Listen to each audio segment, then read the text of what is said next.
Yes my dear friends, मेरा नाम Gurpreet, golden temple city Amritsar का रहने वाला हूं बाय प्रोफेशन। पिछले करीब 24 साल से एजुकेशन के साथ जुड़ा हुआ हूं, एजुकेशन इंडस्ट्री के साथ जुड़ा हुआ हूं। करीब पिछले 20 साल मैंने ई लर्निंग फेस के ऊपर काम किया है और पिछले 3 साल से एक वर्ल्ड क्लास एजुकेशन सिस्टम के साथ एजुटेक के साथ मैं जुड़ा हुआ हूं। एजुटेक क्या है? एजुटेक एजुकेशन का एक ऐसा समंदर है दोस्त, जो हमारे बच्चों की हर प्रॉब्लम का सोल्यूशन है। हमारे बच्चों की जितनी भी एजुकेशनल प्रॉब्लम है सब सॉल्व की जा सकती है। और दूसरा, एजुटेक हम सबके लिए एक बहुत बड़ा मौका है। अगर हमारी समझ में आ गया तो बच्चों को तो एजुकेशन मिलेगा ही, लेकिन हम अपने परिवार के लिए, अपने बच्चों के लिए और अपने लिए एक बहुत बड़ा फ्यूचर इसमें क्रिएट कर सकते हैं। चलिए बात करते हैं दोस्त। आज हम सब लाइफ में कुछ बेहतर करना चाहते हैं। हम सब लाइफ में, हम सबका एक कॉमन गोल है, दैट इज ग्रोथ। हम सब जिंदगी में ग्रोथ करना चाहते हैं। ग्रोथ करता कौन है दोस्त? जो ग्रोथ वही करता है जो आने वाले फ्यूचर को समझ लेता है। आज हमें एक चीज समझ में आ जाए, यार 5 साल बाद ये हर घर में होगा, और आज हम उसकी दुकान खोल देते हैं तो 5 साल बाद हमारी जिंदगी 100 गुना बेहतर हो सकती है।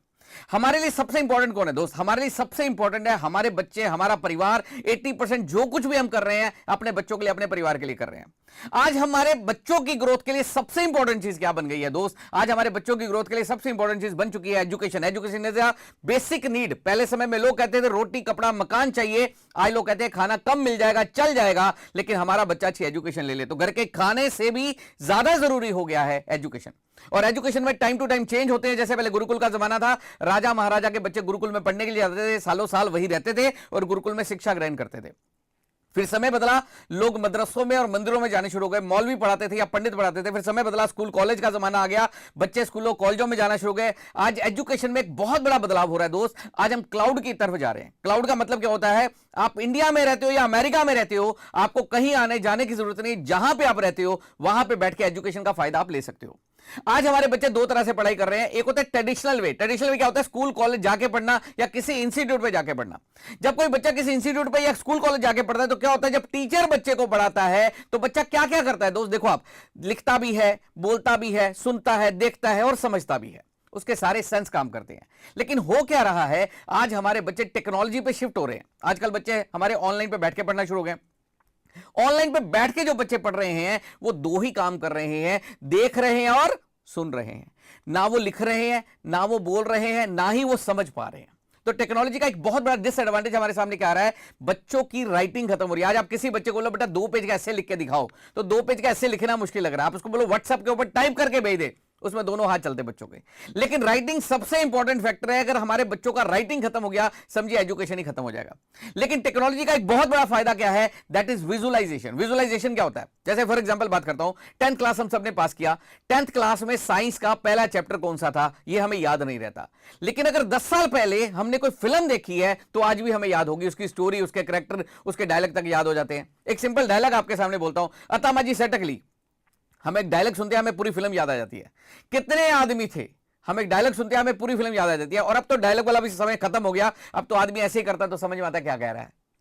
कहने का मतलब, विजुअलाइजेशन एक ऐसी पावर है दोस्त जो हमारे दिमाग में पूरी जिंदगी के लिए स्टोर हो जाती है। एजुटेक ने इस चीज को फील किया कि ट्रेडिशन का फायदा है, टेक्नोलॉजी का भी फायदा है। अगर दोनों को कंबाइन कर दिया जाए तो बहुत बड़ी क्रांति हो सकती है। कंपनी ने वही किया, ट्रेडिशन टेक्नोलॉजी दोनों को कंबाइन कर दिया, यानी फिजिकल और डिजिटल दोनों को कंबाइन कर दिया और एजुकेशन में एक नया सिस्टम बना दिया, दैट इज फिजिटल। फिजिटल क्या है दोस्त? फिजिटल एक्चुअली एक ऐसा एजुकेशन सिस्टम है। फिजिटल होता क्या है मैं आपको थोड़ा बताता हूं। ये एक साइंस बेस्ड सिस्टम है। साइंस क्या कहता है कि अगर हमारा बच्चा पढ़ता है तो 10% याद रहता है, 90% बच्चा भूल जाता है। वही बच्चा लिखता है तो 20% याद रहता है और 80% बच्चा भूल जाता है। लेकिन वही बच्चा अगर ऑडियो विजुअल्स देखता है, कार्टून्स, मूवीज जो भी देखता है, वो उसके दिमाग में 50% तक बनी रहती है और 50% वो बच्चा भूलता है। एजुटेक ने इस चीज को फील किया और सोचा कि अगर हमारे बच्चे तीनों काम करें, पढ़ेंगे भी, लिखेंगे भी और साथ में ऑडियो विजुअल्स भी देखें, तो हमारे बच्चों के दिमाग में ये चीजें 80% तक बनी रहेंगी। उसके लिए कंपनी ने क्या किया? सबसे एडवांस टेक्नोलॉजी क्यूआर को यूज किया। एजुकेशन में क्यूआर एक बहुत बड़ी क्रांति है दोस्त। आज से 2 साल पहले आप और मैं क्यूआर जानते भी नहीं थे, लेकिन आज बड़ा पाव भी खाते हैं तो क्यूआर से पैसे देते हैं। चाय का कप क्यूआर से पी रहे हैं, ऑटो वाले को भाड़ा क्यूआर से दे रहे हैं, पेट्रोल पंप पे पेट्रोल क्यूआर से डलवा रहे हैं, किसी को पैसे भेज रहे हैं, मंगवा रहे हैं, क्यूआर यूज कर रहे हैं। एजुकेशन में क्यूआर लाने वाली ये पहली कंपनी है जो पूरा एजुकेशन का सिस्टम ही क्यूआर के साथ लेके आ गई, जिसमें सबसे पहले महाराष्ट्र स्टेट बोर्ड का पूरा सिलेबस और उसके बाद एनसीईआरटी का पूरा सिलेबस जो कि सीबीएसई में भी यूज किया जा रहा है और करीब करीब 23 स्टेट्स के अंदर वो नेशनल लेवल पे, मतलब उसके स्टेट गवर्नमेंट भी यूज कर रही है। इसमें क्या क्या किया गया मैं आपको थोड़ा सा बताता हूं, किस तरह से इसमें किताबें बनाई गई, इसमें इस तरह से बुक्स बनाई गई। जैसे कोई चैप्टर शुरू होता है तो चैप्टर की शुरुआत में क्यूआर कोड है, बच्चा वो क्यूआर स्कैन करता है, टीचर पूरा चैप्टर उसको एनिमेटेड ग्राफिक वीडियोस के साथ समझाता है। वही बच्चा मतलब उसके साथ साथ चैप्टर के ऊपर आगे क्या है, क्वेश्चन आंसर्स, मतलब जो भी क्वेश्चन है उन सबके आगे भी क्यूआर दे दिया गया। मतलब चैप्टर तो समझा ही दिया, लेकिन चैप्टर के बाद क्वेश्चन आंसर भी निकालेगा और हर क्वेश्चन के साथ क्यूआर लगा दिया गया। बच्चा जो भी क्वेश्चन का क्यूआर क्लिक करता है, टीचर एक एक क्वेश्चन एनिमेटेड ग्राफिक वीडियोस के साथ बच्चे को गाइड करता है।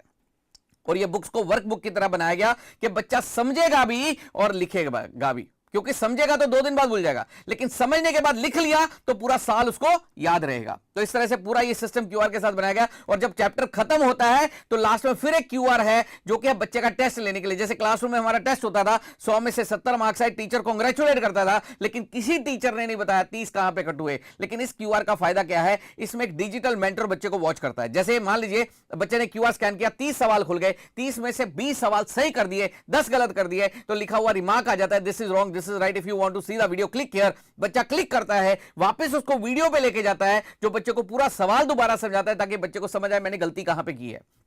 इस तरह से हमारे बच्चे गलती करके भी सीखेंगे, यह सबसे बड़ा एडवांटेज होने वाला है दोस्त। और इसी के साथ साथ उसमें लाइव सपोर्ट भी दिया गया कि मान लो क्यूआर के अंदर बच्चे को कोई प्रॉब्लम हो रही है तो लाइव क्लास के अंदर टीचर के साथ वो डाउट सेक्शन लिए जाते हैं, क्लियर भी कर लेता है, जो कि हफ्ते में 1 या 2 दिन बच्चों को लाइव क्लासेस दी जाती हैं जिसमें बच्चे के डाउट क्लियरेंस किए जाते हैं और साथ ही साथ लवे बच्चों के लाइव क्विज के जरिए टेस्ट भी लिए जाते हैं। अच्छा, क्विज में एक और बहुत बड़ी चीज रखी गई। क्विज कैसा है, जैसे आप अमिताभ बच्चन का प्रोग्राम देखते हैं कौन बनेगा करोड़पति, फास्टर फिंगर फर्स्ट, वैसा ही एक गेमिंग शो की तरह उस क्विज प्रोग्राम को बनाया गया जो कि हर चैप्टर के साथ किया जाता है। और दोस्त इसमें बच्चों को इनाम भी दिए जाते हैं, 30 रुपए से लेकर 150 रुपए तक। इनाम क्यों रखा गया, उसका कारण भी यही था कि बच्चों को सेल्फ स्टडी के लिए मोटिवेट किया जा सके। अच्छा, ये क्यूआर काम कैसे करता है, मैं आपको थोड़ा सा एक वीडियो भी दिखाता हूं, एनिमेटेड ग्राफिक, कैसे एक एनिमेशन ग्राफिक्स का बच्चों पे असर होता है, बच्चे को कैसे समझ में आता है। तो मैं आपको एक क्यूआर स्कैन करके एक वीडियो भी दिखाता हूं कि कैसे ये क्यूआर काम करता है। चलिए देखते हैं कैसे ये क्यूआर काम करता है। जैसे ये क्यूआर स्कैन किया सपोज, तो एक ग्राफिक वीडियोस कैसे खुलता है। Yes, Hey there, my name is Huzaifa and I'm going to take you through this exciting chapter, Reflection of Light at Curved Surfaces. Hey, there's nothing wrong with your screen. This is just to make you understand the importance of light. You understand the importance of light when you don't have it. But the moment you have light, you can see everything around you. So why does this happen? This happens because light is a form of electromagnetic radiation that produces the sensation of vision. What exactly happens? What happens is when light rays fall on an object, for example me, so light falling on me is getting reflected and entering into your eye. And this is how you are able to see me. So now that we know what light exactly is, now let us understand certain properties of light. There are many properties of light. But as of now, we are going to study only 2 properties of light. For the first property, let me switch this torch on. So you just saw, the moment I switched the torch on, there was a beam of light which traveled in a straight line.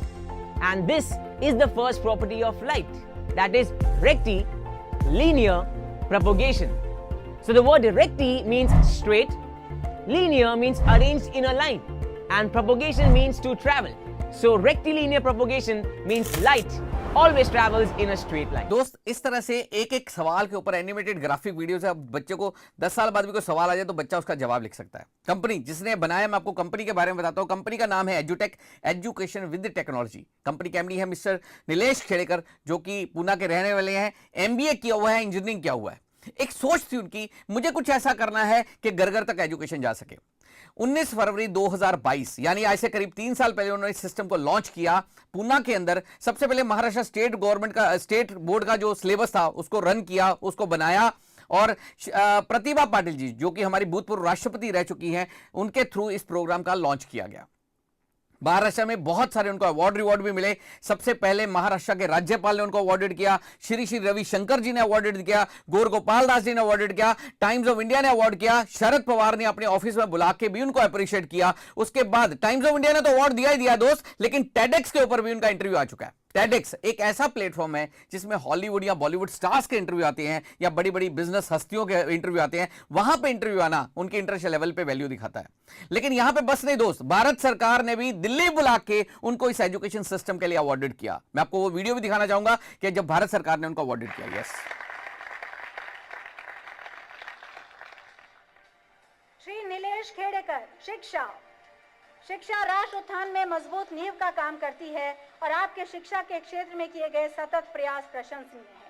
शिक्षा के क्षेत्र में आपके योगदान के लिए आपको Indian achievers award से सम्मानित किया जाता है। Shri Nilesh Khedekar. Obviously, this award is going to be helpful for putting me on a national scale, making people aware of such a concept existing. And when I see the awardee lists and the presenters and all of these people, I feel that even if they come to know and they just mention a word about it, this is going to help our education ecosystem a lot, and it will surely help my brand reach heights. दोस्त government अगर award दे रही है तो उसका level हम अंदाजा लगा सकते हैं, लेकिन बात करते हैं इसका बच्चों को कैसे फायदा होने वाला है। चलिए वो भी देखते हैं। आज हमारे बच्चे दो तरह से पढ़ाई कर रहे हैं दोस्त। स्कूल में तो जा ही रहे हैं, लेकिन कोचिंग भी एक इंपॉर्टेंट पार्ट बन गया है। हमारे टाइम पे क्या होता था, 30-40% लेने वाला बच्चा किसी टीचर के घर ट्यूशन पढ़ने जाया करता था। लेकिन आज हालात ये बन गए हैं कि जिस बच्चे के 80% मार्क्स है, 90% मार्क्स है, इवन 99% मार्क्स है, वो भी बच्चे कोचिंग के लिए जा रहे हैं। अच्छा, हमारे टाइम पे टीचर के घर क्यों भेजा जाता था? उसका कारण था कि क्लास में 40 बच्चे बैठे हैं जी, हमारे बच्चे को समझ नहीं आ रहा, चलो टीचर के घर भेज देते हैं, वहां पे टीचर पर्सनल अटेंशन से पढ़ाएगा और हमारे बच्चे को समझ आ जाएगा। लेकिन आज हालात क्या है दोस्त, क्लास में 40 बच्चों का बैच है, लेकिन कोचिंग में 80 बच्चों का बैच बन चुका है। अगर हमारे बच्चे को 40 में समझ नहीं आ रहा तो 80 में भी आने वाला नहीं है। आज हो क्या रहा है, हमारे बच्चे दो तरह से पढ़ाई कर रहे हैं। देखो, एक होता है ऑफलाइन, दूसरा हो गया ऑनलाइन। मतलब आज बच्चे ऑफलाइन पढ़ रही हैं, लेकिन ऑनलाइन भी बहुत सारे प्लेटफॉर्म आ गए हैं, बाइजू, वेदांतु, आकाश, हजारों प्लेटफॉर्म है। और तीसरा हमारे सामने एक क्यूआर बेस्ड सिस्टम आ गया जो कि हमारे बच्चे को क्यूआर के साथ पढ़ा रहा है। देखिए अब तीनों में फर्क क्या है, मैं आपको वो भी बताता हूं। आज हम अपने बच्चे को कोचिंग में पढ़ने के लिए भेजते हैं, 2 से 3 घंटे वो कोचिंग वाला पढ़ा रहा है, लेकिन 80 से 100 बच्चों के बैच को पढ़ा रहा है। प्रॉब्लम यही है कि समझ वहां पे नहीं आ रहा और वहां पे भी नहीं आ रहा। ऑनलाइन वाला टीचर भी 2-3 घंटे पढ़ा रहा है, लेकिन एजुटेक में फायदा क्या है, 24 घंटे 7 दिन हमारे पास बच्चे के पास टीचर है क्यूआर के रूप में। बच्चा रात को 2 बजे भी क्यूआर स्कैन करेगा, टीचर 2 बजे रात को समझाएगा। सुबह 5 बजे क्यूआर स्कैन करेगा, सुबह 5 बजे टीचर समझाएगा। तो बच्चे के पास 24 घंटे अब टीचर है, लेकिन उसके साथ साथ लाइव सपोर्ट भी है। अगर बच्चे को क्यूआर में कोई प्रॉब्लम आ रहा है तो लाइव क्लास के अंदर टीचर के साथ डिस्कस भी कर सकता है और अपनी प्रॉब्लम को भी सॉल्व कर सकता है। दूसरा हमारे बच्चों को फायदा क्या होना चाहता है, होने वाला है दोस्त, आज हमारे बच्चों में एक डर, एक हेजिटेशन भी रहता है। डर हेजिटेशन कैसे है, क्लास में 40 बच्चे बैठे हैं, हमारे बच्चे को समझ नहीं आ रहा, बच्चा कभी हैंड रेज नहीं करता, टीचर मुझे समझ नहीं आया दोबारा समझाओ, कभी नहीं बोलता। मान लीजिए बोल भी दे तो टीचर 1 या 2 बार रिपीट कर देगा, तीसरी बार टीचर भी कहता है बेटा छोड़ दे, तेरे बस की बात नहीं है। ऑनलाइन वाला भी 1-2 बार रिपीट कर देगा, लेकिन एजुटेक में फायदा क्या है, 1000 बार उस बच्चे को समझना है तो भी प्रॉब्लम नहीं, क्योंकि 1000 बार क्यूआर स्कैन करेगा, 1000 बार टीचर उसको समझाएगा। जो स्लो लर्नर बच्चे हैं, जो कमजोर बच्चे हैं, उनके लिए बहुत बड़ा वरदान हो गया, क्योंकि जब तक समझ नहीं आ रहा वो बच्चा बार बार रिपीट करके समझ सकता है। इवन ये टीचर हम जैसे पेरेंट्स के लिए भी हो गया। मान लीजिए मेरे बच्चे को समझ नहीं आ रहा, मैं खुद समझ के भी अपने बच्चे की हेल्प कर सकता हूं, ये सबसे बड़ा एडवांटेज होगा। तीसरा फायदा, बच्चे को टाइम, मनी, एनर्जी सेव हो जाएगी। दोस्त आज हमारे बच्चों को कहीं कोचिंग में भेजते हैं, आधा घंटा जाने में, आधा घंटा आने में, मदर छोड़ने जा रही है, फादर लेने जा रहा है। अब बॉम्बे जैसे शहरों में तो ऐसा होता है कि मदर छोड़ने जाती है और वहीं बैठी रहती है, जब तक बच्चे का कोचिंग खत्म नहीं होता उसको ला नहीं सकती। इवन अब बच्चों का टाइम तो लग ही रहा है कि पेरेंट्स का भी टाइम लग रहा है, उसके साथ 100 रुपए रोज एक्टिवा का पेट्रोल भी लग रहा है। उसके बाद बच्चा ट्रेन में जा रहा है, बस में जा रहा है, ऑटो में जा रहा है, ट्रैफिक है, पोल्यूशन है, कई लफड़े हैं दोस्त। मतलब हम बच्चे को रिस्क में लेके भी बच्चे को पढ़ने के लिए भेज रहे हैं। लेकिन आज इसके जरिए क्या होगा, एजुटेक के जरिए हमारे बच्चों का टाइम, मनी, एनर्जी सब सेव हो जाएगा। पढ़ाएगा कौन, अब देखिए पढ़ेगा बच्चा कैसे, घर में बैठ के क्यूआर सिस्टम से पढ़ रहा है। और पढ़ा कौन रहा है, कोटा में बैठा हुआ टीचर, पूना में बैठा हुआ टीचर, बॉम्बे में बैठा हुआ टीचर हमारे बच्चों को पढ़ा रहा है। अच्छा, सबसे बड़ी चीज वहां पे फीस कितना लिया जाएगा। नॉर्मल कोचिंग का फीस क्या है दोस्त, नॉर्मल आप कहीं पे भी आज अपने बच्चे को पढ़ने के लिए भेजते हैं तो 1000 रुपया महीना एक सब्जेक्ट की फीस कोई भी टीचर ले लेता है। 2 सब्जेक्ट पढ़ने हो तो 2000 रुपया महीना लग जाता है। मतलब 25,000 से लेकर 50,000 तक हम नॉर्मल साल भर की कोचिंग एक बच्चे की दे रहे हैं। अच्छा, ऑनलाइन की बात करूं तो वो 25-50,000 से शुरू होता है और 1.5 लाख रुपए तक कोचिंग है। आप किसी की बात कर लो, बाइजू है, वेदांतु है, आकाश है, उनकी बात करो तो 1.5 लाख रुपए तक कोचिंग के पैकेज बन चुके हैं। अगर मैं बात करता हूं एजुटेक की दोस्त, अब इसमें तो दोनों से ज्यादा फायदा है। 24 घंटे हमारे बच्चे के पास टीचर है, 1000 बार भी बच्चा समझे तो कोई प्रॉब्लम नहीं है। आपके ख्याल से इसमें फीस कितना होना चाहिए? क्या ख्याल है, फीस कितना होना चाहिए? ज्यादा होना चाहिए, क्योंकि अगर दोनों से बेहतर है तो दोनों से ज्यादा हो जाना चाहिए, सही है। लेकिन कंपनी की सोच क्या थी? हमें फीस ऐसा रखना है कि साइकिल पे जाने वाला भी दे सके, और क्वालिटी ऐसा रखना है कि मर्सिडीज वाला भी हमारे पास आना चाहिए उस क्वालिटी के लिए। तो बड़ा एक रीजनेबल सा फीस रखा गया जो कि हर परिवार के लिए अफोर्डेबल है। जैसे कि पहली से 8वीं तक का जो बच्चा है उसका पूरे साल का फीस है 7,999 यानी अप्रोक्सीमेटली 8,000 रुपए का। लेकिन जो 9वीं और 10वीं का इंग्लिश मीडियम का बच्चा है उसका पूरे साल का फीस है करीब करीब 15,000 रुपए यानी 14,999 रुपए पूरे साल भर का, जिसमें क्यूआर वाली किताबें घर पे आएंगी। बच्चा 10 बार सीखे, 100 बार सीखे, 1000 बार सीखे, उसको कोई प्रॉब्लम नहीं है। प्लस लाइव सपोर्ट भी साथ में रहेगा। लेकिन मैं आपको बताना चाहूंगा, ये तो हो गया इंग्लिश मीडियम बच्चों के लिए, लेकिन हिंदी वाले जो बच्चे हैं वो और भी बहुत फायदा ले सकते हैं, क्योंकि हिंदी मीडियम बच्चों के लिए 8वीं से 10वीं तक इसका पैकेज बनाया गया है। जो हिंदी और मराठी मीडियम के बच्चे हैं वो 7,999 रुपए में पूरे साल का कोचिंग ले सकते हैं। दोस्त, ये क्यों ऐसा किया गया कि 8वीं 9वीं 10वीं तीनों का जो पैकेज बनाया उसका 7,999 रुपए क्यों प्राइस रखा गया? क्योंकि फील ये था कि जो बच्चा मराठी माध्यम में पढ़ रहा है, जो बच्चा हिंदी मीडियम में पढ़ रहा है, हो सकता है वो फाइनेंशियली वीक हो, वो फाइनेंशियली वीक होने की वजह से हिंदी में या मराठी में पढ़ रहा हो, तो कंपनी ने सोचा क्यों ना उसका फीस भी आधा रखा जाए। अच्छा, अभी देखिए क्या क्या है हमारे पास इस फीस के अंदर, मैं आपको वो भी दिखाता हूं। सबसे पहले बनाया गया सप्लीमेंट्री पैकेज। सप्लीमेंट्री पैकेज का मतलब क्या होता है दोस्त? पहली से 5वीं तक किसी स्कूल का सिलेबस सेम नहीं है, हर स्कूल का सिलेबस अलग अलग है। तो कंपनी ने वो फील किया कि हर बच्चा, आज हर पेरेंट चाहता है मेरा बच्चा स्किलफुल हो जाए, मेरा बच्चा स्मार्ट हो जाए, मेरा बच्चा इंटेलिजेंट हो जाए, ये हर पेरेंट चाहता है। तो बच्चों में स्किल कैसे डेवलप हो सकता है? अब स्कूल के एजुकेशन को तो फॉलो किया नहीं जा सकता था, तो कंपनी ने स्किल डेवलपमेंट प्रोग्राम बनाए जिसके साथ बच्चों की स्किल को डेवलप किया जा सकता है। कैसे? अब उसमें क्या क्या बनाया गया, चलिए। पहली से 5वीं तक स्कूल में क्या पढ़ाया जाता है दोस्त? पहली से 5वीं तक स्कूल में पढ़ाया जाता है plus minus multiplication divide table learn करने हैं। ये आप और मैं अपने बच्चों को खुद भी सिखा देते हैं। कंपनी ने उन चीजों को फोकस किया जो नॉर्मली पेरेंट्स नहीं सिखा पाते। क्या नहीं सिखा पाते? सबसे पहले ग्रामर। मां बाप कितने भी एक्सपर्ट हो जाए, बच्चों को ग्रामर नहीं सिखा पाते। ग्रामर में बच्चा स्ट्रांग हो गया तो लैंग्वेज में उसकी पकड़ बन जाएगी, सारी जिंदगी प्रॉब्लम नहीं आएगा। उसके बाद जनरल नॉलेज। दोस्त, जीके की तैयारी पता है हम कब करते हैं? जब कंपटीशन एग्जाम में जाते हैं। कंपनी की सोच क्या थी? इसका बीज बचपन से डाल देना चाहिए। कंप्यूटर बेसिक्स, आप और मैं कंप्यूटर एक्सपर्ट हैं, फिर भी अपने बच्चों को बेसिक्स नहीं सिखा पाते। कंपनी ने बेसिक्स पे फोकस किया। अगर बेसिक्स स्ट्रांग हो गए तो प्रोफेशनल लेवल ऑटोमेटिकली इजी हो जाएगा। अच्छा, बेसिक्स भी नॉर्मल नहीं है दोस्त। यहां पे 4थी क्लास में हम सिखा रहे हैं पावर पॉइंट प्रेजेंटेशन कैसे बनाना है। 5वीं में हम सिखा रहे हैं विंडो मूवी मेकर कैसे यूज करना है। तो आप सोचिए 4थी और 5वीं में बच्चे के अंदर वो स्किल डाला जा रहा है जो शायद मुझे लगता है 10वीं के बच्चों में भी नहीं होता। उसके बाद आर्ट ऑफ ड्राइंग। नॉर्मली हमने घरों में देखा है बच्चे को जब ड्राइंग का काम दिया जाता है तो या तो उसके मां बाप करते हैं या भाई बहन करते हैं, ना बच्चा करता है ना सीखता है। कंपनी ने उसके लिए भी क्यूआर सिस्टम बना दिया, बच्चा स्कैन करता है, टीचर बनाना सिखा रहा है। Pixel dust, art and craft, school से बच्चों को प्रोजेक्ट मिलते हैं। दिवाली है, दिया बना के लाओ। क्रिसमस है, क्रिसमस ट्री बना के लाओ। आप और मैं अपने बच्चों को बाहर से खरीद के दे देते हैं, बेटा जाके स्कूल में जमा करवा दे, तेरे नंबर लग जाएंगे। ना बच्चा बनाता है ना बनाना सीखता है। कंपनी ने उसके लिए भी क्यूआर सिस्टम बना दिया, बच्चा स्कैन करता है, टीचर उसको बनाना सिखा रहा है। Cursive writing. नॉर्मली पेरेंट्स बच्चे को कर्सिव लिखना नहीं सिखा पाते दोस्त। यहां पे कर्सिव ट्रेनिंग बुक बनाए गए जिसके साथ बच्चा कर्सिव लिखना भी सीखेगा। ये सारा पैकेज बनाया गया है। ये स्टैंडर्ड वाइज है। जैसे पहली कक्षा का बच्चा तो बिल्कुल लाइट है, सेकंड में थोड़ा एडवांस है, थर्ड में और एडवांस है, 4 में और एडवांस, और 5th में आते आते बच्चा इन चीजों में इतना शार्प हो जाएगा कि 10वीं का बच्चा भी अगर आप उसके सामने बिठा देंगे तो 10वीं के बच्चे को भी किसी कंपटीशन में बीट कर सकता है। बेशक वो कंप्यूटर का कंपटीशन हो, बेशक वो जनरल नॉलेज का हो या ग्रामर का हो, किसी भी कंपटीशन में बच्चा बीट कर सकता है। मतलब बच्चे के अंदर वो स्किल डेवलप हो जाएगा। और इसका फीस रखा गया 7,999 7,999 जब आप पे करते हैं तो आपके घर ये पूरा पैकेज बाय कोरियर आपके घर पे भेज दिया जाता है। दोस्त, आज हम 2 कप चाय भी अगर रोज मार्केट में पिए ना तो साल भर में 10,000 की चाय पी लेते हैं। यहां पे करीब करीब 8,000 रुपए में बच्चे के अंदर एक ऐसा स्किल डेवलप हो रहा है जो बच्चे की मतलब एक लाइफ में जो उसकी पूरी लाइफ काम आने वाला है दोस्त। दूसरा, अच्छा ये तो हो गया 5th तक। अब 6 से 10th तक क्या किया गया? जो एनसीईआरटी के बच्चे हैं, जो सीबीएसई के बच्चे हैं या एनसीईआरटी की पढ़ाई कर रहे हैं, एनसीईआरटी की बुक से पढ़ रहे हैं दोस्त, उनके लिए पूरा मैथ और साइंस पे फोकस कर लिया गया। पूरा मैथ और साइंस इस तरह से क्यूआर बेस्ड बना करके दे दिया गया ताकि बच्चे को कहीं कोचिंग पे जाने की जरूरत नहीं है। दोस्त, 2 तरह के सब्जेक्ट होते हैं। एक होता है लर्नेबल सब्जेक्ट। लर्नेबल सब्जेक्ट कौन से होते हैं? जैसे सोशल स्टडी है तो याद करना पड़ेगा, हिंदी है, याद करना पड़ेगा।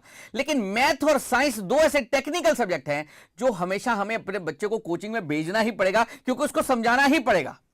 दोस्त, इसमें पूरा मैथ और साइंस पे फोकस किया गया, और मैथ और साइंस भी किस तरीके से कि एक एक सवाल के ऊपर क्यूआर है। और साइंस में भी अगर मैं बात करूं तो एक चैप्टर है, तो चैप्टर के ऊपर पहले क्यूआर है, तो जो पूरा चैप्टर समझा रहा है, लेकिन उस चैप्टर में से सारे क्वेश्चन निकाले गए और हर क्वेश्चन के ऊपर क्यूआर बना दिया गया, ताकि बच्चा एक एक क्वेश्चन वहां से सीख सकता है, एक एक आंसर बनाना वहां से सीख सकता है। दोस्त, 6, 7 और 8 के बच्चे का पैकेज बनाया गया 7,999 रुपए में। अच्छा, बच्चों को यह पैकेज तो दिया ही जा रहा है मैथ और साइंस का, लेकिन इसके साथ साथ एक डिजिटल एक हेल्प दिया जा रहा है, जिसमें बच्चे को वैदिक मैथमेटिक्स भी बच्चों को दिया जा रहा है साथ में डिजिटल प्लेटफॉर्म के जरिए, ताकि बच्चे की मैथमेटिकल जो कैलकुलेशन है उसमें उसके दिमाग और तेजी से चल सके। तो 7,999 रुपए में ये पूरा पैकेज हमारे घर पे आ जाता है, और फ्री ऑफ कॉस्ट हमारे बच्चे को डिजिटल वैदिक मैथमेटिक्स का एक ट्रेनिंग कोर्स भी मिल जाता है, जो कि बच्चा जब चाहे जहां चाहे यूज भी कर सकता है। तो 8,000 रुपए को अगर मैं कैलकुलेट करके देखूं तो दोस्त अप्रोक्सीमेटली 350 रुपया महीना एक सब्जेक्ट की फीस बन जाती है। मतलब अप्रोक्सीमेटली ये 7,000 रुपए के करीब बना, 700 रुपए के करीब बना महीने का फीस, और 350 रुपए एक सब्जेक्ट की फीस हो गई। और 350 रुपए में मुझे लगता है पूरी दुनिया का कोई टीचर हमारे बच्चों को नहीं पढ़ा सकता। अच्छा, 9th और 10th की अगर मैं बात करूं तो 9th और 10th में बच्चों की जो फीस रखी गई है वो रखी गई है 15,000 रुपए। लेकिन उसमें आप एक चीज फील करिए, आज आप अपने घर पे को टीचर बुला दीजिए फिजिक्स, केमिस्ट्री, बायोलॉजी और मैथ पढ़ाने के लिए। सबसे बड़ी प्रॉब्लम दोस्त आज पता क्या है, एक टीचर 4 सब्जेक्ट नहीं पढ़ा सकता। फिजिक्स का टीचर अलग है, केमिस्ट्री का टीचर अलग है, बायो का टीचर अलग है और मैथ का टीचर अलग है।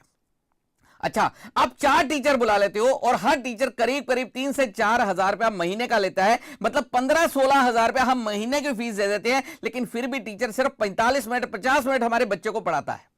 लेकिन यहां पे क्या किया गया, 15,000 में एक ऐसा पैकेज बना दिया गया जिसमें बच्चे के पास 24 घंटे टीचर है क्यूआर के रूप में, और बच्चा 10 बार सीखे, 100 बार सीखे, 1000 बार सीखे, उसका फायदा हो सकता है। लेकिन उसके साथ साथ बच्चे को कुछ ऐसी चीजें दी गई जो कि बच्चे के लाइफ टाइम काम आने वाली चीजें हैं, जैसे Node.js है, पाइथन है, जावा स्क्रिप्ट है, और भी बहुत सारे कंप्यूटर कोर्सेज ऐसे उसको लाइव सपोर्ट के जरिए या लाइव कोचिंग के जरिए दिए जाने लगे। यानी उसमें बच्चे को लाइव डिजिटल प्लेटफॉर्म, डिजिटल एक सपोर्ट सिस्टम दे दिया गया, जिसके साथ बच्चा ये सब चीजें भी घर पे बैठ के सीख सकता है। ये विद इन 15,000 रुपीज या 15,000 के अंदर अंदर बच्चे का ये सारा कोर्स उसके घर पे आ जाता है।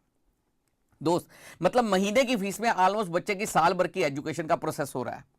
दोस्त, यहां पे बस नहीं, ये तो हो गया इंग्लिश मीडियम बच्चों के लिए। अब हिंदी के लिए अगर मैं बात करूं तो इससे भी बहुत बेहतर वे आउट बनाया गया।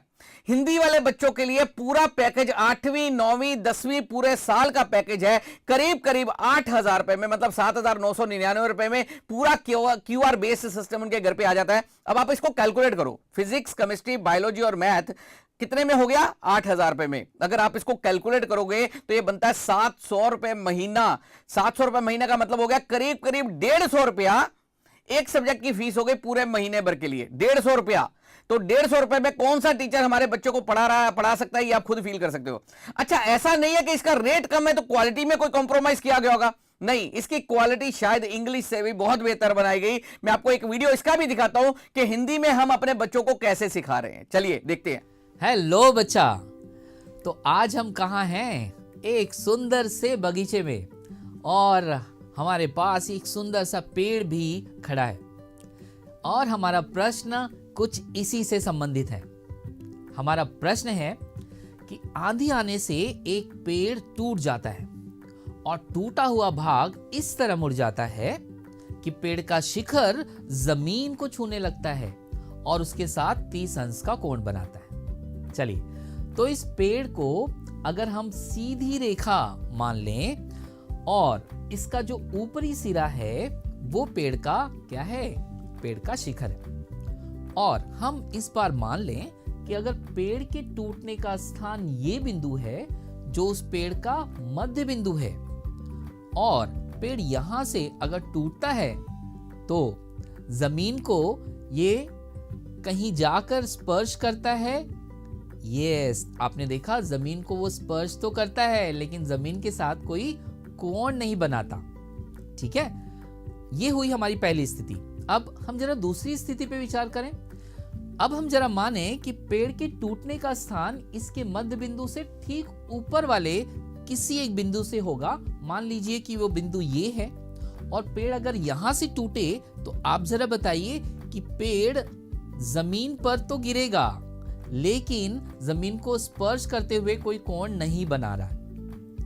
तो इन दोनों परिस्थितियों से ये बात तो तय हुई बच्चा कि पेड़ टूटने का स्थान न उसका मध्य बिंदु होगा, न मध्य बिंदु के ऊपर वाला बिंदु होगा, क्योंकि इन दोनों स्थितियों में वो पेड़ जो है जमीन को स्पर्श करके कोई कोण नहीं बना रहा। ठीक है, और हमें यहाँ प्रश्न में कहा गया है कि वो जमीन को स्पर्श करते हुए 30 अंश का कोण बनाता है। तो चलिए, इसका मतलब ये बात तय हुई कि पेड़ के टूटने का स्थान इस मध्य बिंदु के ठीक नीचे वाले किसी बिंदु से होगा, और ये बिंदु जो है वो पेड़ के टूटने का स्थान होगा, क्योंकि यहां से अगर ये पेड़ टूटता है तो उसकी वो पर्याप्त ऊंचाई होगी जिससे वो जमीन को स्पर्श करे और कोई कोण बनाए। ठीक है, तो चलिए, यहां पर अगर इस बिंदु से पेड़ टूटता है तो देखें जरा क्या होता है। तो आपने प्रश्न में देखा था कि यहाँ जोरदार आंधी और तूफान चल रहा है, जोरदार बिजलियां कड़क रही हैं बच्चा, और ये पेड़ बस अब टूटने ही वाला है।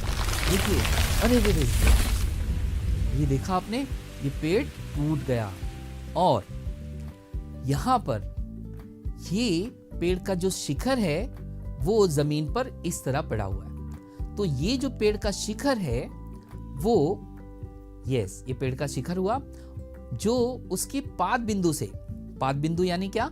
पाद बिंदु यानी उस पेड़ का अंतिम छोर जो जमीन को छू रहा है, वहां से आई हुई सीधी रेखा, यस, इस पाद बिंदु से आई हुई सीधी रेखा जो इस पेड़ के शिखर को मिलती है, वहां पर कितने अंश का कोण बनाती है? 30 अंश का कोण बनाती है। और पाद बिंदु से उस पेड़ के शिखर तक की जो दूरी है वो भी हमें प्रश्न में दिया गया है। हमें क्या कहा है कि पेड़ के पाद बिंदु की दूरी जहां पेड़ का शिखर जमीन को छूता है वो कितना है? 8 मीटर है। तो ये दूरी हमने दर्शाई 8 मीटर। अब इन बिंदुओं को चलिए हम नाम दे देते हैं। उसकी पहले हमें प्रश्न में पूछा क्या गया है? हमें प्रश्न में पूछा गया है कि इस पेड़ की ऊंचाई ज्ञात कीजिए। ठीक है, तो चलिए इन बिंदुओं को हम नाम दे बच्चा।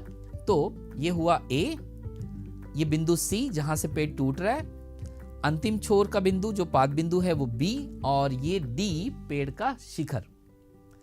अब आपने देखा कि पेड़ जो है टूटकर AC भाग ही टूटकर बन गया CD।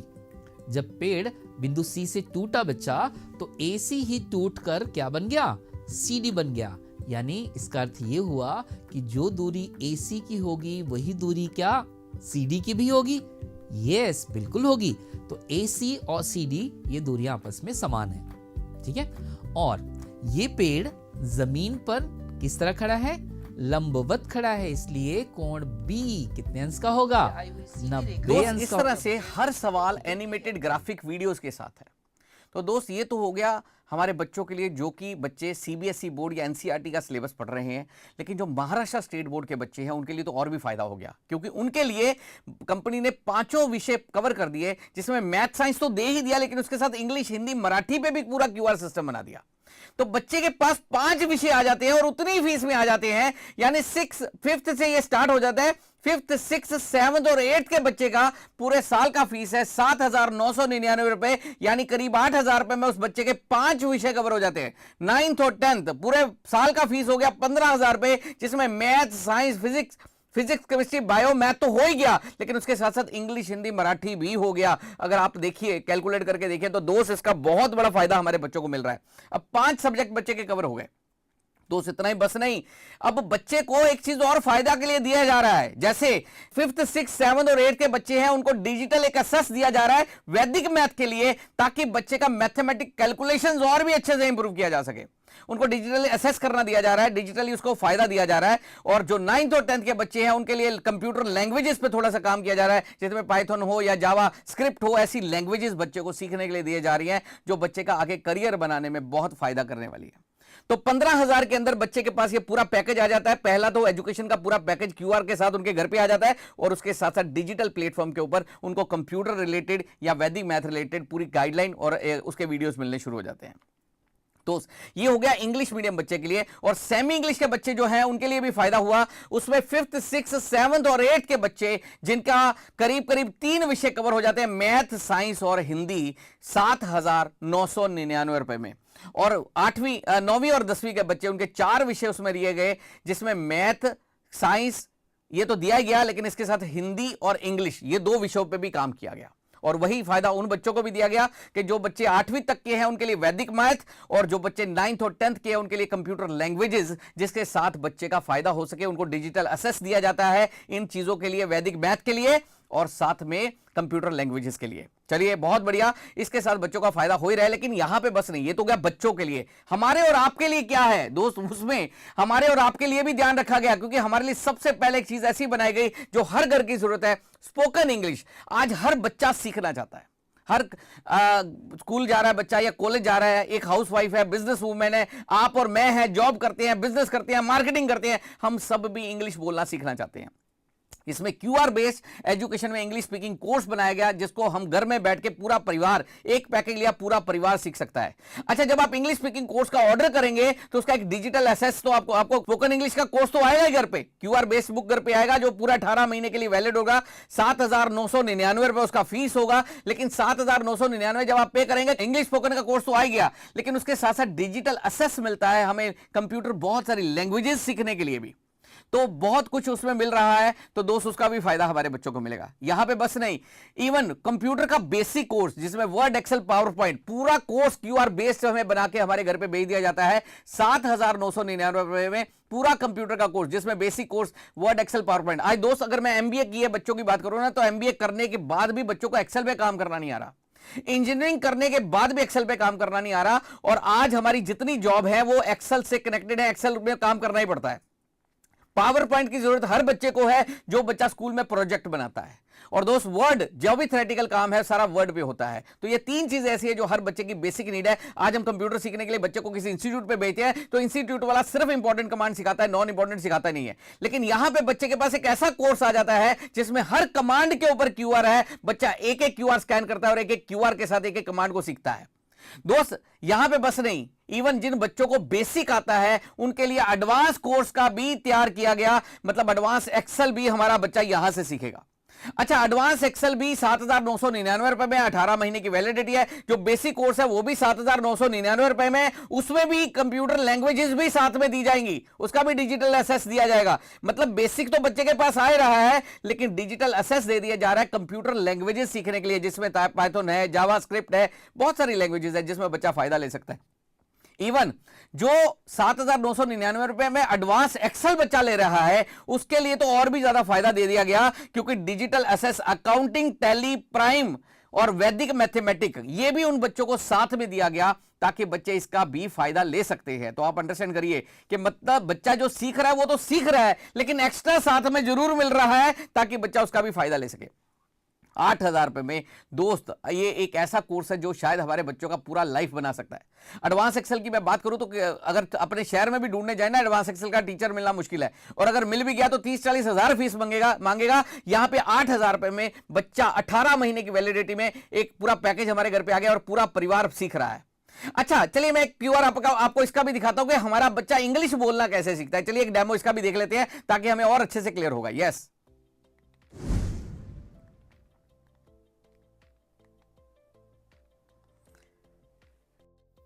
Hi, my self Huzaifa, मैं मुंबई में रहता हूँ। आई फ्रॉम मुंबई। किससे बात कर रहे थे? एक्चुअली आज मैं नेहा के साथ एक पार्टी में जा रहा हूँ, तो अपने आप को इंग्लिश में इंट्रोड्यूस करने की प्रैक्टिस कर रहा हूँ। वाह, पार्टी में, वेरी गुड। वहां पे तो आप काफी नए लोगों से मिलोगे, बट मैं सुन रहा था आप बोल रहे थे माई सेल्फ हुजैफा। एक चीज याद रखना, जब भी आप इंट्रोड्यूस करते हो खुद को इंग्लिश में, माई सेल्फ यूज मत करो। माई सेल्फ यूज नहीं करूंगा तो फिर अपने आप को इंट्रोड्यूस कैसे करूंगा? आप बोल सकते हो I am, my name is. Okay, तो my name is Huzaifa yes, yeah I am Huzaifa. Perfect. Okay, तो मैं ये कह सकता हूँ अपना नाम बताने के लिए। हाँ। अगर मुझे ये बताना है कि मैं कहाँ रहता हूँ तो मैं क्या यूज कर सकता हूँ? इसके लिए आप बोल सकते हो आई लिव इन, जैसे कि आप बोल सकते हो I live in Mumbai. Where do you live? Okay, so I live in Mumbai. But मैं Yes. मुंबई में एमजी रोड पे रहता हूं. Okay, so I live in MG road Mulund. Oh, आपका फर्स्ट सेंटेंस जो है उज़ैफा वो बहुत सही था, जो आपने बोला आई लिव इन मुंबई. जब भी आप कोई सिटी के बारे में बात करते हो, टाउन के बारे में बात करते हो, एरिया के बारे में बात करते हो, तो आप यूज करते हो इन, जो सही था. बट आपका सेकेंड सेंटेंस जो आपने बोला आई live in MG road Mulund, ना एमजी रोड वो स्ट्रीट का नाम है. तो जब भी आप कोई स्ट्रीट का नाम लेते हो या कोई रोड का नाम लेते हो, आपको बोलना है ऑन. ओके, सो मतलब I live on MG road, right? Perfect, सही पकड़े हो. तो मैं सब चीज एक बार फिर से रिवाइज करता हूं. बोलिए. आई live in Mumbai, very good. I live in Mulund, good. I live in Ganesh Nagar. Superb. Okay, but I live on MG road. Awesome. Okay okay, ये मैं समझ गया कि कहां रहना है. अब अगर मुझे ये बताना है कि मैं क्या काम करता हूं, तब मैं क्या यूज करूं? इसके लिए आप बहुत इजीली बोल सकते हो आई एम अ, या तो बोल सकते हो I work as a. Okay, so I work as a manager. हाँ. कंपनी का नाम कैसे बताओ? ओके, कंपनी का नाम बोलने के लिए एट यूज कीजिए. एट. हाँ. So I work as a manager at A1 limited. Very good. Superb. That's correct. Okay, तो अगर मैं आर्टिस्ट होता तो मैं ऐसे बोल सकता आई एम अ आर्टिस्ट. यहां पे एक छोटी सी गलती कर दी उज़ैफा. यहां पे आई एम अ आर्टिस्ट नहीं, हमें बोलना होता है आई एम एन आर्टिस्ट. अभी एन क्यों? यहां पे आर्टिस्ट जो वर्ड है वो स्टार्ट होता है ए लेटर से. इंग्लिश में ऐसे 5 लेटर्स हैं जिनको हम वॉवेल्स बोलते हैं. वो है ए ई आई ओ यू. वॉवेल्स कौन से? ए ई आई ओ यू. ये वॉवेल्स हम जब भी यूज करते हैं तो उनके उच्चारण पे ध्यान देना, उनके साउंड पे ध्यान देना है. जैसे कि हम बोलेंगे A for apple, A for apple, A, तो वहां पे बोलना है an apple. O for orange, O, तो वहां पे बोलेंगे an orange. Okay okay okay, मैं समझ रहा हूं. तो जैसे एन आर्टिस्ट आपने बता दिया. Engineer. Okay, Very good. An engineer. Superb. Officer. An officer. Very good. सही पकड़े हो. ओके ओके, ये मैं समझ गया कि वावल का कैसे इस्तेमाल करना है. चलिए, और इसके साथ साथ अब शिक्षा के साथ साथ एक चीज और बहुत इंपॉर्टेंट है, संस्कार. हमारे बच्चों के अंदर संस्कार होना भी बहुत जरूरी हो गया है. आज बच्चों की एजुकेशन तो बढ़ती जा रही है लेकिन संस्कार कम होते जा रहे हैं. दोस्त, श्रीमद् भगवद गीता को भी क्यूआर बेस पे लाया गया. इसको लाने का कारण क्या था, मैं आपको इसका कारण भी बताता हूं. आज हमारे बच्चे मानसिक रूप से कमजोर होते जा रहे हैं. धर्म के हिसाब से नहीं, मैं कर्म के हिसाब से, क्योंकि इसमें कर्म की बात की गई है. अच्छा, आज हमारे बच्चों के हालात क्या है दोस्त? हमारे टाइम पे पता क्या होता था? जो टीचर होते थे डंडे से मारते थे. अच्छा, पिताजी जूते से मारते थे, लेकिन बच्चों को फिर भी कोई स्ट्रेस नहीं आता था, कोई टेंशन नहीं आती थी. आज हालात ये बन गए हैं कि बच्चे को एक थप्पड़ लगा दिया जाए तो बच्चा बीमार हो जाता है. हमें डॉक्टर के पास लेके जाना पड़ता है. ये खाना नहीं खा रहा, ये चुप चुप रह रहा है, तो डॉक्टर कहता है जी इसको स्ट्रेस हो गया, इसको डिप्रेशन हो गया है. बच्चे के पेपर आते हैं, बच्चा बीमार पड़ जाता है. तो सोचिए कितना स्ट्रेस और डिप्रेशन में है बच्चा. कारण क्या है? हमारे बच्चे मानसिक रूप से कमजोर होते जा रहे हैं. सिर्फ बच्चे नहीं दोस्त, आज हम लोगों का भी यही हालात है. अगर आप इंडियन सिनेरियो देखते हो तो 10 लाख लोग हर साल सुसाइड कर रहे हैं. अगर आप इसको कैलकुलेट करके देखो तो हर 40 सेकंड में एक आदमी सुसाइड कर लेता है. और कारण क्या है? Depression, anxiety, stress. यही कारण है. मतलब आज लड़ने से पहले ही हम हार मान लेते हैं. तो दोस्त, हमें भी आज एक सारथी चाहिए. जैसे अर्जुन ने जब युद्ध के मैदान में गया था तो हथियार डाल दिए थे, बिना लड़े हथियार डाल दिए थे. तो भगवान कृष्ण ने उनको गीता उपदेश दिया तो उसने हथियार उठाए नहीं, सिर्फ युद्ध भी लड़ा और युद्ध भी जीता. तो आज हमें भी एक ऐसा सारथी चाहिए, आज हमें भी ऐसा कोई गाइड करने वाला चाहिए. अगर मैं बात करूं भगवान कृष्ण की तो 5000 पहले मुझे लगता है कि दुनिया के सबसे बड़ा अगर मोटिवेशनल कोई स्पीकर है तो भैया वो आज भगवान कृष्ण है. क्योंकि जितने भी यूट्यूब पे स्पीकर है वो सब भगवान कृष्ण के श्लोकों को यूज कर रहे हैं, गीता उपदेश को यूज कर रहे हैं और मोटिवेशन दे रहे हैं. और सोचिए, अगर भगवान कृष्ण आपके घर पे आके आपको पूरा उपदेश सुनाए, आपके घर में आके पूरा पठन करे. दोस्त, आज साल में एक बार किसी के घर में श्रीमद् भागवत गीता का पाठ होता है ना, तो लोगों को लगता है बड़ा पुण्य कमा लिया. दोस्त, हमारे घर में रोज भागवत हो तो सोचिए कैसा हो सकता है. और यहां पे बस नहीं, आज पंडित जी हमारे घर पे आते हैं ना तो एक बार श्रीमद् भागवत गीता का पाठ करने 7 दिन के लिए तो 51,000 1.25 लाख रुपए ले लेते हैं. दोस्त सोचिए हमारे घर में ठाकुर जी खुद आए और श्रीमद् भागवत गीता का पाठ करें और एक एक श्लोक का अर्थ भी समझाएं तो कैसा लगेगा। चलिए मैं आपको दिखाता हूं कि कैसे इसमें श्रीमद् भगवत गीता को लाया गया है, क्यूआर बेस, मैं आपको वो भी दिखाना चाहूंगा, और कैसे इसमें एक एक श्लोक को प्रेजेंट किया जा रहा है। यस, चलिए एक डेमो उसका भी देखते हैं।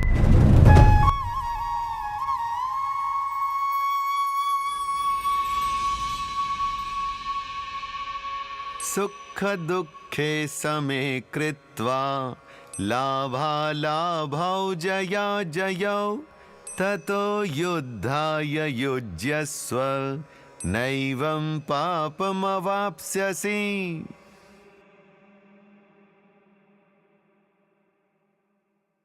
श्री कृष्ण यहां बता रहे हैं कि अर्जुन किस प्रकार पाप से दूर हो सकते हैं।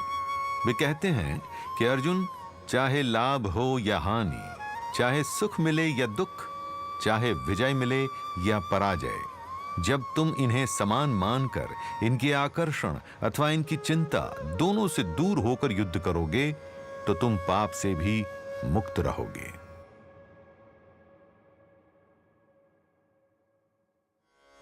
इसे इस एक संवाद की सहायता से समझिए। यहां अर्जुन पूछते हैं, हे माधव, मैं मानता हूं कि अपना कर्म न करने पर मुझे पाप लगेगा, किंतु यदि कर्म किया भी, युद्ध लड़ा भी, तो भी अपने वृद्ध जनों, गुरुजनों की मृत्यु का पाप मेरे ही सर होगा ना?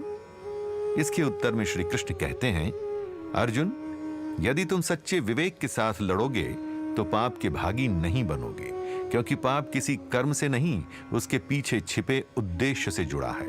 यदि उद्देश्य दूषित नहीं तो पाप भी नहीं लगेगा।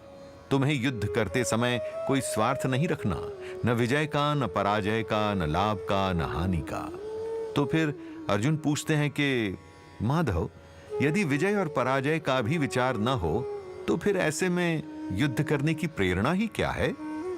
तब श्री कृष्ण बोले, अर्जुन, यही तो बात है। विजय और पराजय दोनों ही युद्ध के परिणाम हैं, दोनों ही संभव हैं। विजय मिली तो सुख, पराजय मिली तो अत्यंत दुख। किंतु यदि तुम अपने आत्मिक स्वरूप को मानोगे तो समझोगे कि तुम्हारे अनंत काल में एक विजय, एक पराजय, ये कितनी सूक्ष्म घटनाएं हैं। इनसे क्या अंतर पड़ता है? पराजय की पीड़ा अथवा विजय का उल्लास, ये तो सब इंद्रियों का खेल है, ये सांसारिक जगत का खेल है। इस प्रकार से सोचना समभाव कहलाता है। समभाव अर्थात समानता का भाव, समता का भाव, जहां कुछ ऊपर नीचे नहीं, सब कुछ संतुलित है। तो संतुलन में रहकर विजय पराजय से ऊपर उठकर युद्ध करो। ऐसे में तुम केवल कर्म कर रहे हो, न लाभ की लालसा है, न हानि का भय। किसी भी प्रकार के फल की आकांक्षा से रहित ये कर्म निष्काम कर्म योग कहलाता है। इसमें पाप नहीं लगता।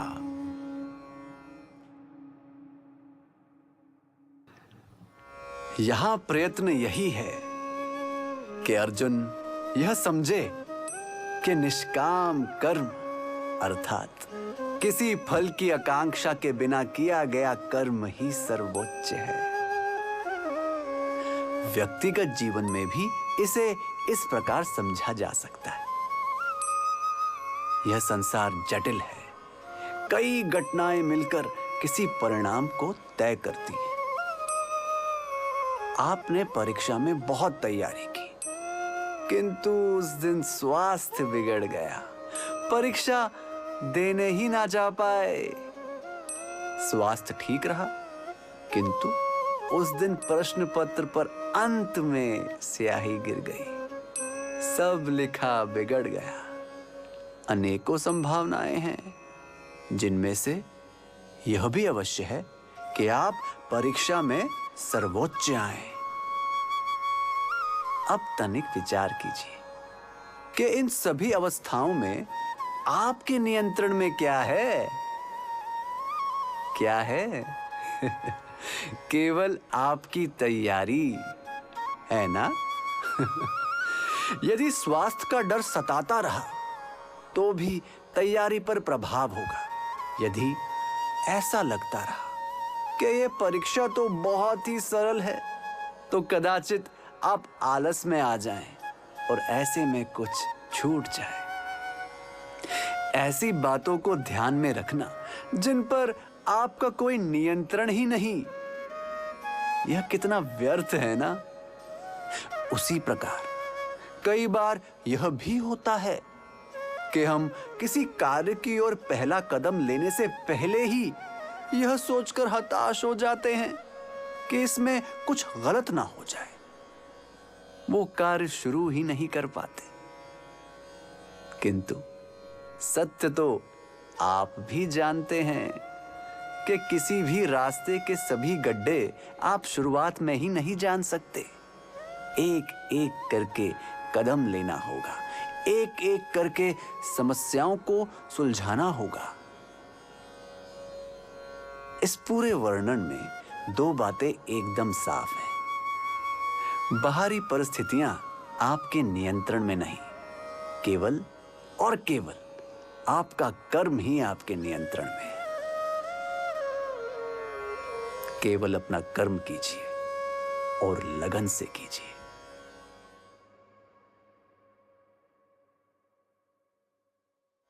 अर्जुन को चाहिए कि वो लाभ, हानि, हार, जीत किसी भी अपेक्षा के बिना अपना कर्म करे।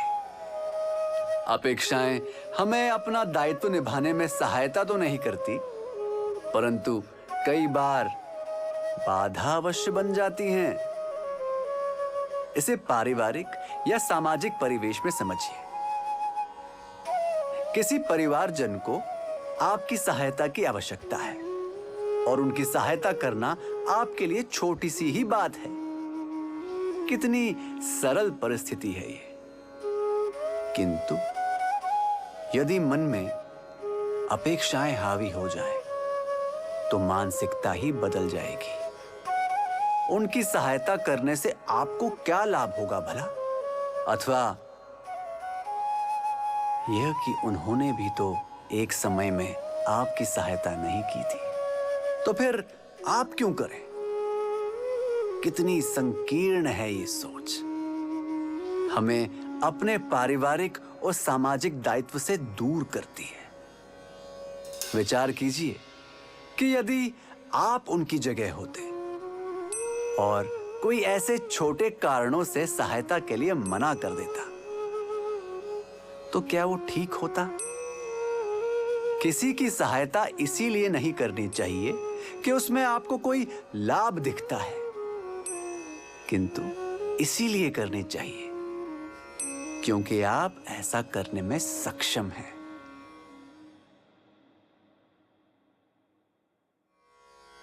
अपेक्षाएं, लाभ, हानि, अच्छे या बुरे की कामनाएं, और यह सब किसी कार्य के शुरू होने से पहले ही अनुभव करना, कितना व्यर्थ है ये।